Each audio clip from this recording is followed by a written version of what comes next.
of how far can AP Bren utilize yung Uranus nila. Pang-abot din kasi ang habol mo para dun sa pool barrage ni Kayle Ray, di ba? Oo, kailangan makita mo. Alright! It's the playoff contention laban sa gumugusto. Mag-top 2 upper bracket. Ayun na yung invade na ginagawa ni Chakdu. The Grakno. Grakdu against Kyle. Op! Naparetry, boss. Naparetry, boss. Si Kyle, munti ka ng i-close line from hell ni Chak.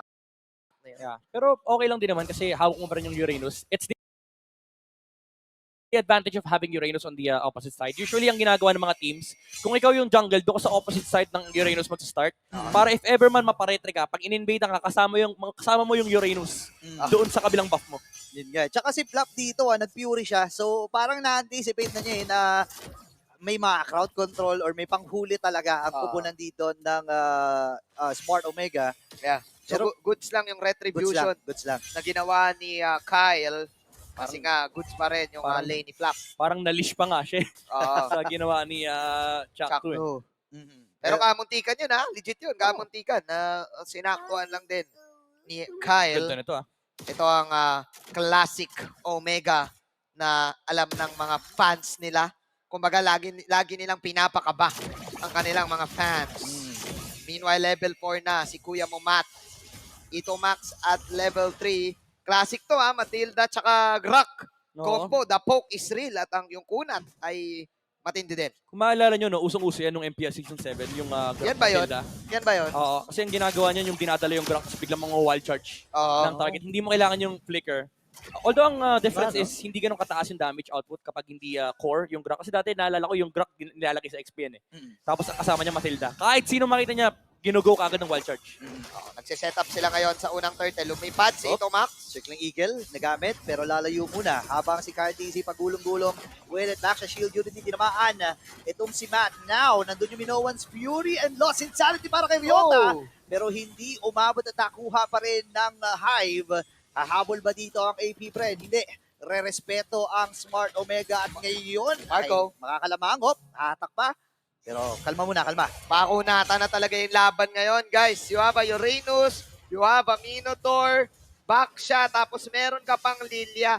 Parang panahon na ata ng mga Brusco Yung Lilia hindi rin napapatay, may Black Shoes Paano ka na-damage sa early nito? Nakuha ni Chuck nakuha ni Chuck yung upper wall. Pero okay lang kasi stolen farm naman yan for AP Bren. Kahit sabihin natin nakuha ni Chuck Okay lang yan. Ano pa rin yan, XP na hindi nakukuha ni Matt. Now, looking at the emblems, again, yung Wilderness Blessing, nakita na natin ito, pinulok nila before. Yung triple, hindi nga triple, anim na bota.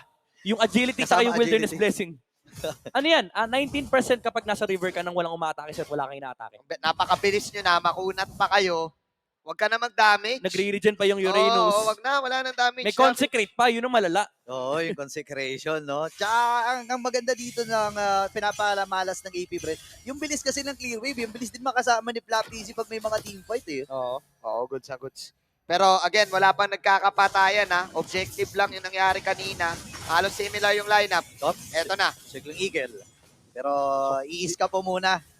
Paparking sa kabilang slot itong si Eto Max. Tingin ko magkakatalo dito yung gold matchup.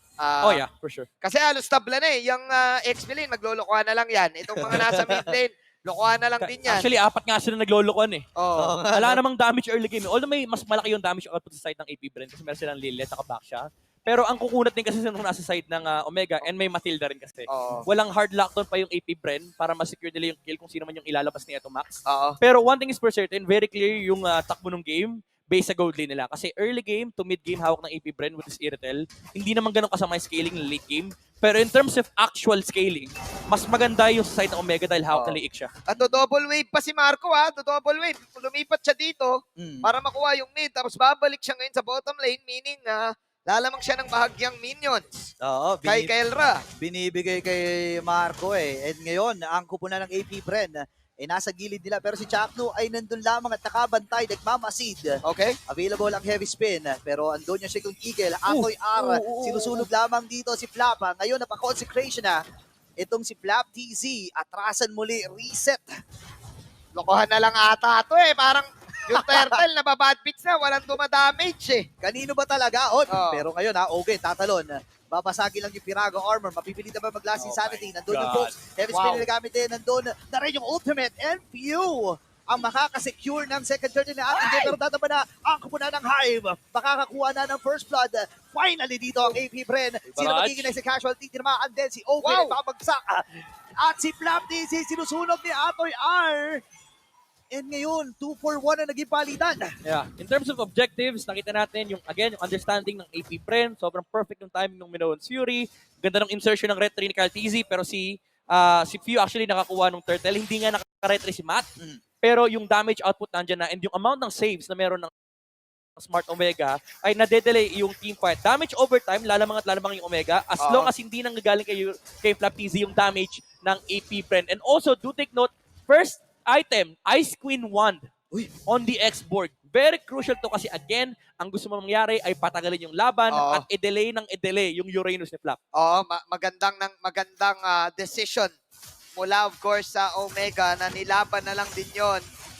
Plus, commendable si Kelra on that positioning. Sa kanyang full barrage, giving the opportunity na tumabla yung gold matchup. Makikita mo rin kung gaano ka-importante yung laban na ito para sa dalawang teams eh. Imagine mo 5 minutes para sa unang dugo ng laban na ito. Red 3 ay nagamit din. Pero dadamba si Kyle TZ dito. Si Chakno nagiging punti rin niya. Pero wala pa eh. Maglolokohan Wala, lang lokohan lang yan. Ang totoo naglalaban lang talaga dito, yung dalawang gold. Medyo weird yung naging item progression ni Kyle TZ. Radiant Armor yung sinurod niya. I mean, may Matilda. Pero looking at the composition of Omega, majority ng damage nila is physical. So, naka-tough boots pa. Yun yung medyo weird for Kyle TZ. This might bite him later on kasi pagdating ng mid-game, medyo malakas din yung physical damage na nanggagaling sa Omega. Pero nagigets mo din kasi export din kalaban mo through damage and whatnot. Pero again, you are playing up against an Ixia na pag na-delay ka ng item, baka mas maaga lumabas yung damage output mula kay Kelra. Baka ayaw niya lang magpa-poke din siguro. Yeah. Baka ayoko niya mga poke-poke na yan. Magic defense na lang tayo. Nagpailaw si Flap, kalahati ang buhay ng turtle, lumipad na naman si Ito Max. Circling Eagle. Ang sakit ng damage ha. Napilitan dito mag-Black Shoes. Habang si Atoy R dito, sinatangkilang Matt. Heavy spin. No one's At si Fury. Kyle TZ pa rin Oh ang my God. makakakuha. Napakatong third na ating game ngayon si Atoy na may ipit. Gagamitin ng Lost Insanity para lang makatakas. Pero yung sabog, inabutan pa si Kyle. Pero nandun kasi yung sustain eh. And nandun yung heal mula kay Oquen. Ngayon, may plano silang pumunta rito sa may purple buff. Pero ano lang, testing lang. Pakunata na talaga ang laban at paposisyon na ng mga gold lane. Buti na lang kamo, nakita ni Kelra si Marco. Max. Ayun, ngayon, igugo nila si Marco. Uy, masakit yung damage ni Eto Max dito. Wow! At nandun yung burst, Eto Max. Grabe yung damage. What was that? Isang biglaan mula kay Tito Max Prime. Chakno! Merong ultimate dito si Chakno. Now, Lost Insanity. Pero napa-black shots na rin. Breaker na gamit natin dito ni Pio. Habang si Chakno, iko-close line lang. Ito si Kyle TZ. Ay, grabe! Papasok na rin ang barangay. Pero yung heal from Oquen ay mapipilitan din na ang kupunan ng Smart Omega dito na umatras at umagaw na lang ng resources. Now it makes sense na Radiant Armor yung kinuha ni Kyle TZ kasi do keep in mind, support nga pala tong Matilda. And So, meron siyang masakit. hawak na Genius Wand. So napakasakit nga naman talaga nung kanyang mga wisps. Nakita natin yun nung binangga niya na si Super Marco, napatay kaagad yung Irithel. And for AP Bren, even though nakakakuha ka ng mga objectives like yung mga turtle, these small victories, essentially dapat nangyayari sa kanila. Kasi yung lineup nila, it's what they're supposed to do. Yeah. And ngayon, Omega, nakikita natin, nakukuha nila yung mga skirmish victories. And ang effect nito is, nagkakaroon sila ng window para umabot doon sila doon sa late game na hinahanap nila. Sinalo lahat ni Super Marco yung glooms. Full full glooms yun. Parang binanatan ka ni Johet ng Parang binanatan ka Unstoppable ng force niya. ni Tsaka yung smart missiles. Oo, ni Johet So, dito marerespetuhin yung damage ng isang Matilda and si Super Marco, Diamak, isa lang siyang Iritel, madali siyang pasukin. Tsaka yung hawak na lethal ignition din. Oo nga eh. Tsaka kung titingnan mo yung composition nila, parang dalawa yung wild charge eh. Yung suro ni Eto Max, tapos yung wild charge ni Chakno. And mahirap may damage pa si Eto Max. So ngayon, Lord ay pag-aagawa. Okay, so tingnan natin, abangan lang to. So, kailangan magtabi-tabi ang Bren. Aabangan nila si Ito Max. Yun na yun In-out lang tong laban na to Okay, may conceal na gagawin Chakno. Fake lang pala, walang wild charge ang mangyayari. Lumipad na. Uy. Ito Max. Pero si Eto Max dito, tatalon, dadabahin ni Black TZ. Oh Gwen, my God! knock-up. Dadalin si Chakno sa kaligtasan. and Atoy R. Sinusunog lamang ang dalawang members dito ng AP Bren. Napop na rin yung Tortoise Puissance mula dito kay Kyle. Walang Nandun yung pagligtas. Walang namamatay. Sabi walang mamamatay sa pamilyang ito pero nandun yung coach mula sa gloom ni Pew. Tuloy-tuloy lang yung bakbakan. Wala ring napapatay ang AP Bren ha. Talagang kunat is life. Bakit pa tayo magda-damage? Pataasan na lang ng HP. Oy. Pero, Okay. saglit lang. Okay. AK, ang buhay ng Lord. Ngayon si Chacto sa likod. Ito Max, susunod na rin. Pero di siya makakasurvive. Can't DC. Makakuha na ang unang Lord Oh my ng ating game. Pero ito pa si Matt. Ngayon mapapatay din si Kera. Takbuhan muna. 3 na lang ang natitira para sa Smart Omega. At tinamaan din ang platito. Pero si Super Marco makakakuha nun. Ang baba ng buhay ng dalawang members dito ng Smart Omega. At successful ang ginawang pagkuha doon ng AP Bren. At yun, yung unang tunay na laban sa game na to. Very confident of Super Marco coming in. Yep. Hinarapan si Kelra at di nakapag-ult si Kelra. Super laki talagang problema na itong Uranus ito for Smart Omega. Even though meron ng Ice Queen 1, ang difference kasi is nakikita natin yung sustain na nanggagaling mula kay Minotaur, yung heals na pinoprovide niya sa kanyang mga teammates. And kanina kasi na-burn yung HP ni Grok. And kapag tinignan nyo yung items ng Smart Omega, siya lang yung may hawak ng Dominance Ice. Kapag wala siya sa teamfight, itong heal na to, nagiging malaking factor for AP Bren. Kasi si Ogwen, kasama niya lagi yung kanyang mga kampe. Ang dami nilang hawak na Dominance Ice. And knowing na yung Uranus pa nga, yung may hawak ng Dominance Ice, essentially, yung Omega, kalaban din nila yung Dominance Ice. AP Bren, pag wala yung Grok, nagiging malaking factor yung heal na nanggagaling mula kay Ogwen. Tsaka hindi nila napapansin. Alam mo yun, kapag may Lilia kasi hindi mo super napapansin yung damage yan eh. Oh. And si Ryota, hindi niya napapansin, nababasag na yung piraga niya dahil doon sa mga sumasabog na Angry Glooms eh. Yeah. Kaya, This is a very slow pace, patient game for both of these squads. Dahil wala eh, labanan lang talaga ng Brusco eh. Pero unti-unti nang gumuguhit ang damage ni Super Marco. Plus, isama mo na rin si Kelra na pwedeng magduelo mamaya. Yeah. It's all about the pokes din eh. Parang in, out. Unang bumigay, GG. Yep.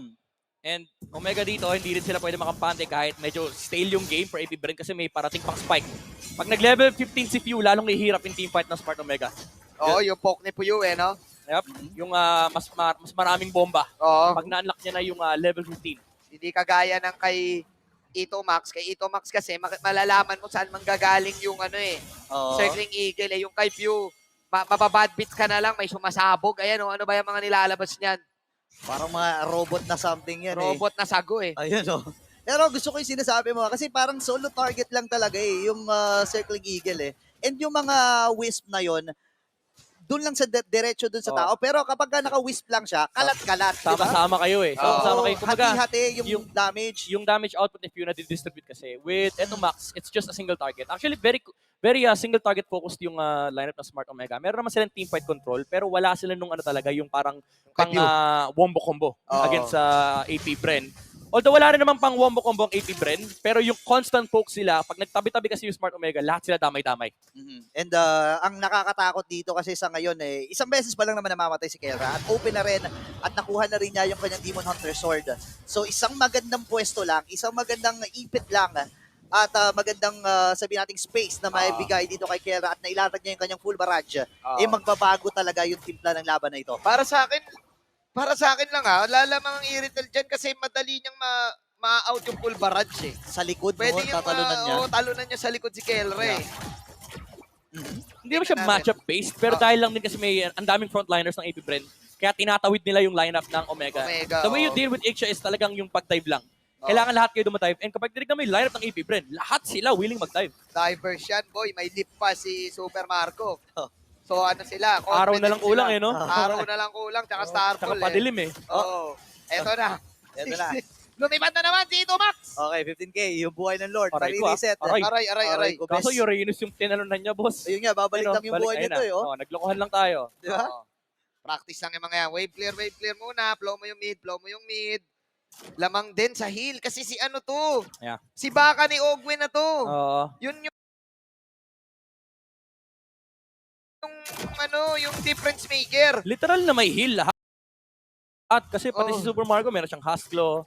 Tapos, Oo nga. dahil yung XP laner mo hindi yung bumubuo ng Dominance Ice dahil naka-export ka, yung may hawak ng Dominance Ice nasa likuran. So, hindi na nababawasan yung heal na nanggagaling mula sa AP Bren. Oo, goods na goods. Lamang, kumbaga, may poke din yung Omega, pero wala silang healing galing. Oh, yun lang ha. Sa baba pala, may pinupunteriya si Flap Okay. TC ang mapapatay. Pero dahil doon, may idea na ang AP Bren na kulang dito sa Lord ang kupunan ng Smart Omega. Ngayon, Red, no way, no way. Pero si Ogre na makakakuha ng Lord. Level 15 na din dito si Pew. So yung pokes ay tuloy-tuloy din. Ngayon, atras muna ang Hive. Kamuntikan, maka-retry pa si Matt doon. Oo. Magandang attempt, yung sacrificial attempt na ginawa dun ng Omega na binigay nila yung lore para makuha yung Uranus skill. Nagkaroon pa ng 50-50. If nakuha ni Matt yun, napakalaking bagay nun for Smart Omega. Oo, at buti ngayon ginugo na ng ng AP Bren. Sumusunod sila ngayon dito sa Lord na ito. Good job from Ogwen. Nakagaw pa yung orange. Oo, tinipid nila yung hits nila doon sa Lord dahil alam nilang magre-retry si Matt. This is AP Bren marching towards the bottom side. Okay, ngayon ang AP Bren, sumisilip-silip lang. Pulutong ng mga minions sa gitna ay naroon na rin. Level 1 Lord, level 2 Lord pala ito. So ngayon ay Bam! dadambat basag. Yung Torre doon sa may bandang ibaba ngayon. Sasalubungin ng Smart Omega. Doon si Chaco pero nanglalambot. May minowan, ha? Wala ating agad yung buhay dito. And Ogwen at ang buong kupunan ng AP Bren ay magtatagumpay sa pagbasag ng Linis Torre lang. sa may bandang gitna. Okay. Nagdadasal na naman ang barangay. It's another barangay tibay game. Tiis, pogi game ulit para sa side ng Omega. We just crossed 16. 16 minutes na, 1 minute 30 na lang. Bagong Bren din to, di rin ako sanay na ganito yung laruan ng AP Bren eh. Passive-passive. Bagal, no? Oo, Yeah, pero wala na eh. Oo, Ganun nangyari na. na yung meta eh. Ito na talaga yun eh. And kung titignan natin, halos wala item na rin naman si Kelro. Tapos Yeah. meron na rin siyang Wind of Nature. So, additional survivability na kits Uy. para sa kanya. Pero, ay hindi, full item na rin siya At dito. si Halberg na din. Albert. Oo. Kailangan nila yung anti-heal talaga kasi hindi enough yung dominance ice na hawak ni Croc. Pati na rin yung... actually, Export. papunta pa lang ata sa Talisman. I'm not sure if Durance or Talisman yung gustong buuin ni Etamax dito. Pero ang pinakamalaking problema actually ng Smart Omega is yung Dragon Spear na hawak ni Iritel. Pag-usapan na natin kanina yung dive factor Movement speed. ng AP Bren. Dagdag mo pa dyan yung movement speed na makukuha niya every single time na gagamitin niya yung crossbow Oo, from the Iritel. yung lip, no? Parang napapaano yung lip, low cooldown yung lip. Lilip yan, boy. Oo, Lipia, may additional movement speed. Oo. Baka mag-star. De, joke lang. Additional Okay. arrow, yung crossbow. Tama, Additional tama ka arrow. naman. Araw naman Oo. yun. Tsaka ang sakit na nung damage output niya. Naka-maleficor na rin. Sorry, ang sakit Oo, ng ano. Makati na, Sakit ng glooms talaga. penetration. 3-4 na glooms lang yun eh. Oo. Wala na. Ay, level 15 na pala. Oo nga. Level 15 na. Level 15 na eh. Sunod-sunod Pokes na yan. eh. Umabot, na yan, max cooldown. Oo, mahapdi yan. 50%. Oo. Naka-cooldown boots pa, naka-talisman pa, tapos may Ice Queen 1, may Na- Divine Glaive. Ano na yan, no CD. Parang no CD na yung Oo. yung glooms. Tsaka gusto ko yung naging switch niya rito, Holy Crystal, instead do sa Glowing 1. Kasi hindi naman ganun katataas yung HP. Actually, ng Omega. Kailangan mo yung yung kahit maka-isang proc ka lang, ang sakit. And remember, percentage damage ang Holy Crystal. Umabot na sa ganitong klaseng laban ng MLBB, ladies and gentlemen. Okay. 4-4, 18 minutes. Kakaiba to Wala Kasi na. Kung titignan natin, sobrang action talaga itong dalawang teams na to eh. Umabot na dyan, boss. Okay, so Passive-passive na tayo ngayon. Last week nga, tandaan mo, 12 minutes, 2 kills lang eh. 2 kills lang. kahapon din sobrang tagal sa MPL Indo di ba? Para umabot ng 40 something minutes eh. Umabot na sa ganito ang mundo ng ML, especially after the Oasis update. Yep. And ngayon, dinadaan na lang ni Pew sa pokes. Sabi ni Pew, wala naman akong game-changing ulti eh. Oo. First skill, second skill lang naman talaga, Lilia eh. Speaking of Oasis, wala nga palang walang may karapatan humawak ng Oasis dito. Si Ogwen, hindi rin siya nag-Oasis. Technically yung Matilda, pero damage Matilda kasi ito eh. Support Matilda kasi ito Max eh. Ganun na yun. Uy. Ayan na. Oy, Papasok lumipad. si Etomax dito Pero, Okay. dadambahin niya si Flap. Napa-consecration. Tama. Available pa rin yung kanyang Purify. Pero clear lang sa mid ang target dito ni Pew. Ngayon, 37k yung buhay ng Lord. Chakno, nag-aabang din ng oportunidad na Ayun na si Pew. mabitawan yung kanyang wall charge. Wala. Si Pew ay narito na. Ganun pa rin. Kalahati yung buhay ng Lord. Aray, grabe, sabog-sabog jutsu. Grabe. Ay, grabe si Pew. Ay! Ay! Popyo Emo! Pero dun sa base, napilitan si Kenra na umiska po. At ngayon, si Chakot, ang buong kumula ng Smart Omega ay atras lang ng saglit. Eto Max ay sumisirip na rin. 20k yung buhay ng Lord. Si Matt, pwede sila magdesisyon na i-verse ito. Nandun yung damba mula kay Owen, yung mga stomp. Eto yung full barrage. Habang si Flaptis ay nasa likod, nagamit na yung full barrage. Yun lang yung sabihin na natin, asahan ng Smart Omega dito in terms of damage. And ngayon si Matt, nakikipagmatigasan lang ngayon, napalayo na rin ang buong reset! My goodness! Reset! Chak Mapa! Nangamandag na naman si Chak 2 pero nagwala dito si Owen. Joke lang yan, hindi yan totoong laban. Balik tayo ngayon, reset. Pwede naman pala i-reset yung Lord. Ba't pa kayo naghahanap ng action? Dito natin nakita yung prowess ng Smart Omega na may damage din sila. Hindi rin ganun kasi ka-sure ang Bren sa kanilang pag-take ng Lord. Kasi wala silang insurance eh. Di tulad ng Akai na mayroong heavy spin. Pero kita natin din yung strength ni Lilia pagdating late game. Inuubos niya yung Firaga armor ni Expert. Ginangster siya. Alam mo yung binabanat-banatan siya. Tapos nung re-respawn yung Omega, nagsapatos lang sa Pew. Ginangster siya ni Pew. Naalala ni Pew yung dati niyang teammate, si Tets, ang tunay na gangster. Ganito dapat maglaro eh, no? Oo. Uy, wild charge. Siya ginangster dito, Ay, ay ayan na. nahabol ni Pew! Pero nandun si Guerra, mapapa Black Shoes. Figure out. Dito si Pew and yung flicker! Full barrage! Mamamatay dito si Pew. Ngayon umahabol pa si Flap. Si Eto sa kanya nagiging target dito. Nandun Kelra. yung pagkuha ng AP Bread. Oh Kelra my God. dito ng normal hits. Pop yung emo. Si Matt kumakapit lang doon sa Lord. Oh my goodness, Matt! Noah's Fury at Retri. Sino makakuha? Si Carl. Easy pa rin! Ogwen, hinahabol dito nakapop yung Turkish Pushans. Pero makunat talaga ang Hive. Omega ay patras na. Kyle pa rin, Kaya si Kyle. Tutuloy pa rin nila yung laban dito. Wala na si Kyle. Ayan na! Oh! Ay, last insanity coming in pero masyado makunat sila Super Marco. Oy, ngayon si Ryota dito ay sumusunog din. Pero mamamatay. Yung jungler dito ng AP Bread ngayon. Kelra! The post mula kay Kelra. Full barrage. Nakahanda pa rin. At mamamatay si Super Marco Lord ay nasa gitna. Pero apat ang tutumba sa Bread. Makakapagdepensa pa ang Omega. Kelra with the punish. Killing ang idol ng mga kids sa si Pew plus Kiril pa si Flap. Buti na lang kamo nakuha ng AP Brennan Lord. I mean, as much as you'd say na lamang ang AP Bren doon, again, yung late game factor ng Ixia, nakikita na nila. And hindi lang si Kelra, mind you, si Matt.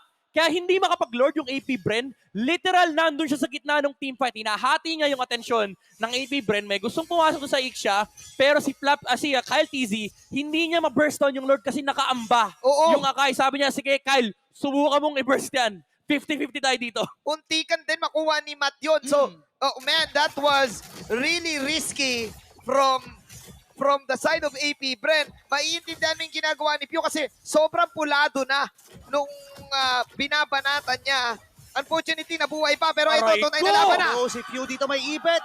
Hindi makakapag-black shoes pero nandun si Kyle TC to the rescue. Wala daw si Kelra. Pop, dito, and yung Minowan's Fury. Talunan muna mga members dito. Oh! Charge! Pero nandun yung wild charge. Ngayon tuloy-tuloy ang Hive. Super Market nandun sa may badalikod. Isa mamamatay para Smart Omega. Same with AP Bren.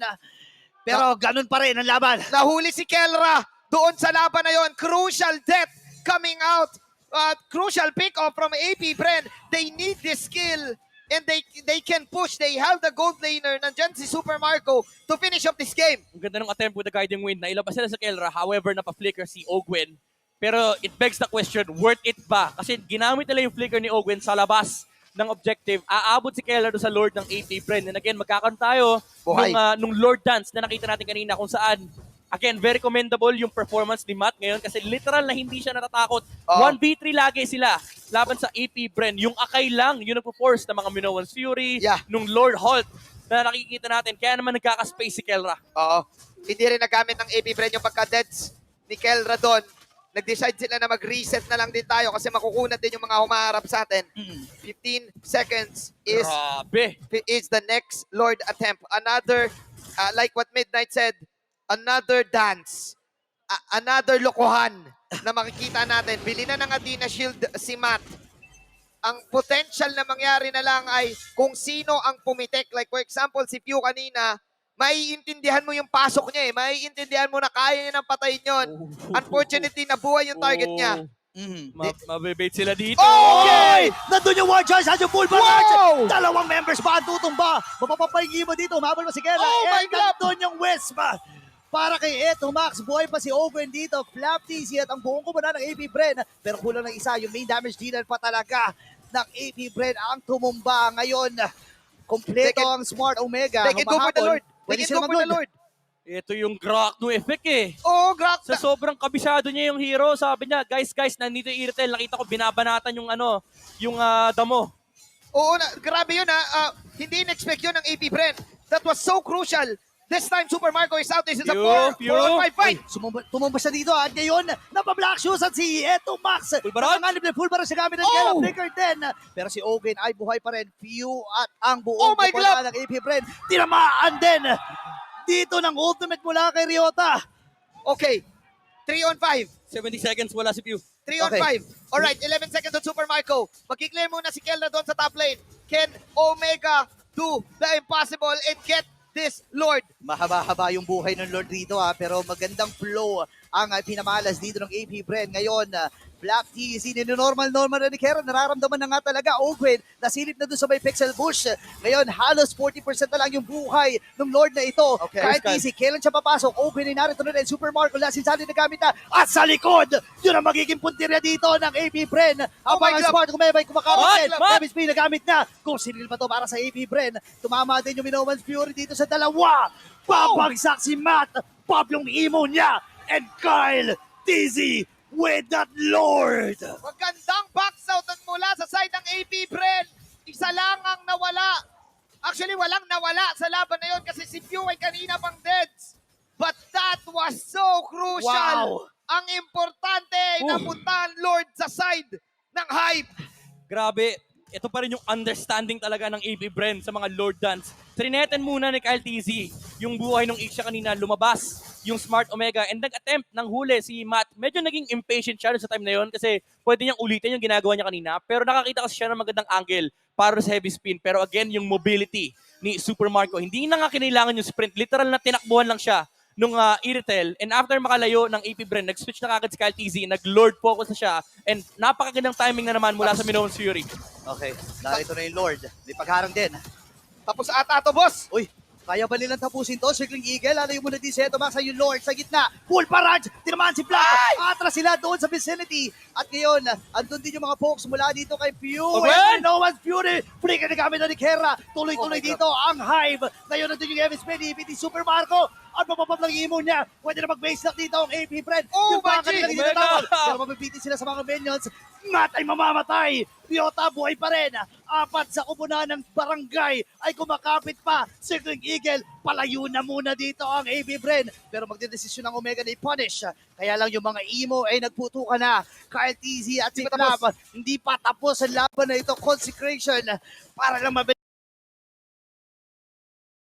ang Another wave. mabuhay. Pero Another dito wave. yung next wave ha. Another wave, ladies and gentlemen.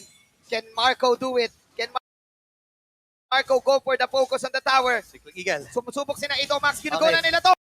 Kalapit sila, full barrage sa gamit na para maklear ng minions. Pero si Pew, nagbe-base lock at ang Hive ang makakakuha ng Game 1. A battle of